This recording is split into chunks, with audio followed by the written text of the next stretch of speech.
दर्शकों, इस वक्त हमारे समक्ष है advance dental hospital multi speciality dental hospital के managing director doctor Harish Rathi, जो कि आप एक डेंटल सर्जन हो। सर, हमारे चैनल में आपका बहुत बहुत स्वागत है। सर, हम आपसे ये जानना चाहेंगे कि जैसे 31 डे को नो टोबैको डे सेलिब्रेट किया जाता है, तो आप ये बताइए जो नो टोबैको डे जो सेलिब्रेट कर रहे हैं, तो डेंटल हाइजीन के प्रॉब्लम्स काफ़ी बढ़ रहे हैं, डेंटल इन्फेक्शंस के प्रॉब्लम काफ़ी बढ़ रहे हैं, तो ये ओरल कैंसर भी एक बड़ा रूप लेते जा रहा है। तो आप ये बताइए किस लिए होता है अपना ओरल कैंसर, क्यों होता है, मुख कैंसर क्यों होता है, उस बारे में बताइए। एक्चुअली अभी हम लोग देख रहे हैं कि जो कैंसर्स है एक वैसे भी काफ़ी जानलेवा बीमारी है, काफ़ी मात्रा में बढ़ रही है। और जो कैंसर्स पूरे शरीर में होते हैं उसमें करीबन 50% से ज़्यादा मात्रा में cancer, oral cancers, head neck cancers का प्रमाण है। ये इसीलिए भी सबसे इम्पोर्टेंट कारण है कि जो लाइफस्टाइल में हम लोग देखते हैं, लोग सुपारी, पान, तंबाकू ये काफ़ी खाते हैं। स्पेशली खर्रा, जो एक खर्रा है, आपको मालूम ही है कि सुपारी, तंबाकू, चूना, इसका सबका मिश्रण करके इसको घोल बना के थोड़ा सा उसको पूरा ये चूर के खर्रा बनाया जाता है। तो ये जो केमिकल, इवन वो जो बनाते हैं वो भी एक प्लास्टिक में रखा जाता है। तो ये सब केमिकल्स का मिला के जो एक खर्रा बनाते हैं, लोग अपने मुंह में रखते हैं, काफ़ी देर तक रखते हैं। तो इससे मुंह का जो चमड़ी रहती है, वो चमड़ी में कुछ चेंजेस आ जाते हैं और धीरे धीरे वो चेंजेस कैंसर के चेंजेस में पलट जाते हैं। तो कैंसर एक बार हो गया तो वहाँ से पूरे शरीर में फैलता है, जगहों पे भी फैलता है, शरीर में भी फैलता है। ये मुंह में होने वाला जो कैंसर है ये काफ़ी जल्दी फैलने वाला और एक घातक कैंसर है। तो ये नहीं फैले, बीमारी ना हो, ये सबसे अच्छी चीज़ है। अब इसके लिए हमारे लाइफस्टाइल में सिर्फ हमारे को पान, तंबाकू, स्पेशली खर्रा, ये सब चीज़ें खाना नहीं है, कहीं पे मुंह में एक जगह रखना नहीं है, ताकि ये अगर अपन हम ऐसा करते हैं तो इसमें कैंसर होने के बहुत ज़्यादा चांसेस है। और एक बार अगर कैंसर हो जाए तो उसको अच्छा करना बहुत टेढ़ी खीरी है, और कितना अच्छा होगा ये डिपेंड रहता है हम कौन सी स्टेज पे इसमें इंटरवेंशन करते हैं। तो मैं आज जो नो टोबैको डे है, तो इस दिन मैं आप सबको अपील करूंगा कि आप बिल्कुल तंबाकू, पान पराग और खर्रा, इस टाइप की जो चीज़ें हैं इनसे दूर रहिए और अपनी मुंह का, अपने शरीर का ख्याल रखिए।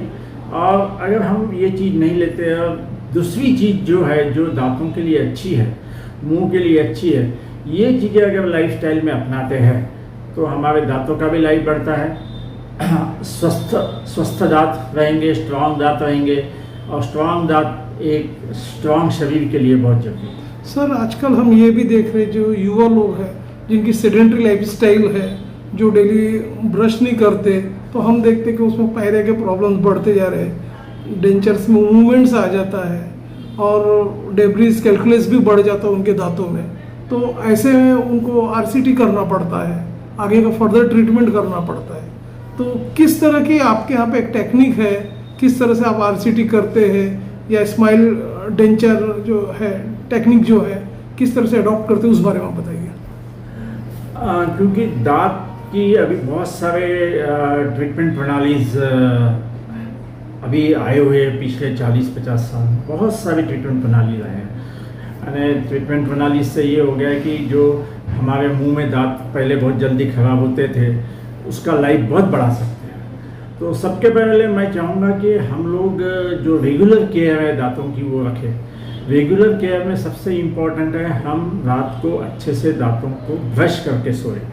अगर ब्रश करेंगे हम लोग तो जो दांतों में की जो गैप्स है वो अच्छे से क्लीन होगी। दो दांतों के बीच में, हर दो दांतों के बीच में थोड़ी सी गैप रहती है, तो उसके ऊपर थोड़ा सा मसूड़ा भी रहता है। तो गैप जो है अच्छे से क्लीन रहेंगी, स्पेशली रात को अगर अच्छे रात भर क्लीन रहेगी तो मसूड़ा स्वस्थ रहता है, मुंह का एटमॉस्फेयर ज़्यादा अच्छा रहता है। अब मसूड़ा अगर स्वस्थ होगा तो मसूड़े के नीचे जो हड्डी रहती है जो दांत को पकड़ के रखती है वो स्वस्थ रहेगी। वो स्वस्थ रहेगी तो दांतों का लाइफ ज़्यादा रहेगा। यानी अगर हम केयर नहीं लेंगे तो हमारे दांत अगर 40 साल 50 साल की उम्र में गिर जाते हैं, तो अगर केयर लेंगे तो इसका लाइफ 60 साल 70 साल 80 साल तक चल सकता है। और जितने दांत अपने नेचुरल दांत ही ज़्यादा अच्छे चले, इसके लिए सबसे इम्पोर्टेंट है कि रात को हम अच्छे से ब्रश करें। दूसरी मैं ये भी सलाह दूंगा कि रात को ब्रश करने के साथ साथ जोर से पानी से अच्छा सा कुल्ला करें। नमक का पानी या खाने का सोडा, इससे अगर आप गार्गल करते हैं तो और भी दांत का लाइफ ज़्यादा बढ़ता है। तो हो सके तो रात को पहले नमक के पानी से गार्गल कर ले या सोडे से खाने के सोडे से गार्गल कर ले और उसके बाद ब्रश करके सोए, ताकि हमारे दांतों का लाइफ ज़्यादा से ज़्यादा, नेचुरल दांतों का ही लाइफ बहुत ज़्यादा से ज़्यादा चलेगा। नेचुरल दांतों के साथ साथ मैं चाहूँगा कि हर साल 1.5 साल में जैसे भी अपने को थोड़ा सा भी लगता है कि कहीं दांतों में कैलकुलस जम गया है, स्टेन जम गया है, जिससे अनहेल्दी एटमॉस्फेयर मुंह में है, तो डॉक्टर्स की सलाह लेके उसको इमीडिएटली ठीक कर ले, ताकि कोई भी बीमारी ज़्यादा बढ़ के ठीक करने के बजाय पहले ही अगर हम ठीक कर ले तो कम खर्चे में कम खर्चा कम विजिट होते हुए दांत पूर्ववत बनता है, एकदम दांत अच्छा बन सकता है। क्योंकि अभी बहुत सारी ट्रीटमेंट प्रणालियाँ आई हुई है जिससे कि तुम्हारे दांतों को पकड़ने वाले हड्डी का, मसूड़ों का बहुत स्वस्थ हम कर सकते हैं और उससे दांतों का लाइफ बढ़ा सकते हैं। तो सर हम ये भी देखते हैं कि जो अभी युवा पीढ़ी है जो फास्ट फूड लेती है, जंक फूड इनटेक करती है, तो ऐसे में सॉफ्ट कोल्ड ड्रिंक्स भी ज़्यादा यूज़ करती है, तो दांतों पे उसका काफ़ी दुर्गामी परिणाम होता है। तो ये भी देखा कि जो टेढ़े मेढ़े दांत जो है पहले क्लिप लगा के स्ट्रेट करते थे, अभी उसका विनियर आ गया, अभी इनविजिबल विनियर आ गया। तो कॉस्मेटिक डेंटिस्ट्री में किस तरह से दांतों को ब्लीचिंग करके उसको सही रूप दिया जाता है, क्या प्रोसीजर होती है, उस बारे में बताइए। दांतों का ऐसे है कि अगर दांत बहुत आड़े टेढ़े है या दांत अगर जैसे है उससे आड़े टेढ़े आगे निकले हुए हैं, तो अपनी जो चेहरे की जो एक प्रसन्नता है या चेहरे का जो एक रुबाब है वो उतना अच्छा नहीं लगता। तो उसके लिए आजकल बहुत सारी ट्रीटमेंट्स है, स्पेशली वायर्स लगा के, ब्रेसेस लगा के हम दांतों को, जिससे दांतों का एफिशिएंसी भी बढ़ती है, चबाने की एफिशिएंसी बढ़ती है। आपका जो एडवांस डेंटल हॉस्पिटल है काफ़ी प्रचलित है, कई तरह के सोशल कैंप आप चलाते हो, दांतों के शिविर लेते हो, चाहे वो गरीब घर के हो या महिला दिवस हो, हर तरह के प्रोग्राम आप ऑर्गेनाइज करते हो और इकोनॉमिकल कॉस्ट में हमारे पेशेंट को आप सर्विसेज देते हो। तो सर जब पेशेंट अपने हॉस्पिटल में आते हैं, आपके एक सदर हॉस्पिटल है और एक अपना रामदास पेट का है, यदि हमारे पेशेंट यदि आपके पास आते हैं तो आप ये बताइए किस तरह से state of the art machineries है आपके यहाँ पे दांतों के ट्रीटमेंट में, उस बारे में आप बताइए थोड़ा। हमारा दवाखाना जो है 1980 से चालू है, यानी करीबन ये बोल सकते हैं कि 40-45 साल से हमारा दवाखाना चल रहा है।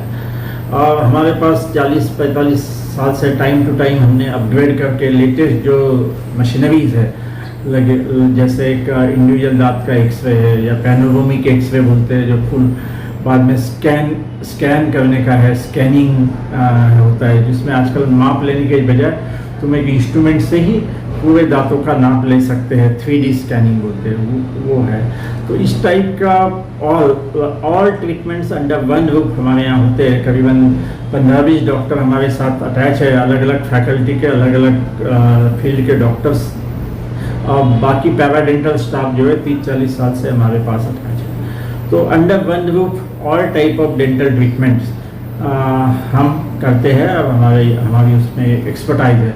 इवन इम्प्लांट्स जो बोलते हैं आजकल, जो काफ़ी बड़ी मात्रा पे इम्प्लांट्स यानी ये है कि दांत अगर कोई तुम्हारा पूरा गिर जाए, वहाँ पे सिर्फ हड्डी जो रहती है, हड्डी है, तो हड्डी में एक स्क्रू लगाते हैं जो करीबन 3-4 मिलीमीटर बाय 8 to 10 मिलीमीटर लंबा रहता है, 3-4 मिलीमीटर डायमीटर का स्क्रू रहता है।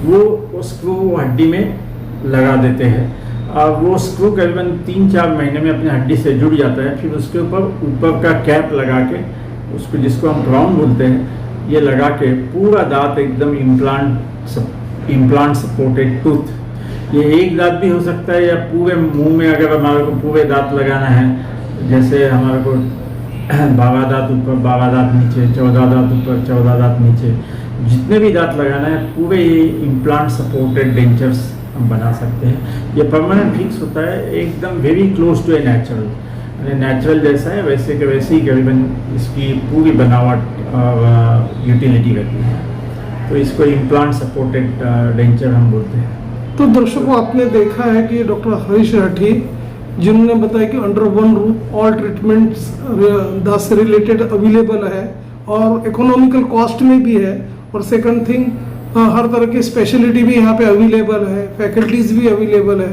और सर, आपने अपना समय हमें नो टोबैको डे के अवसर पे दिया और अपने हॉस्पिटल की खूबियाँ बताई, सर उसका आपके लिए धन्यवाद। Thank you. Thank you.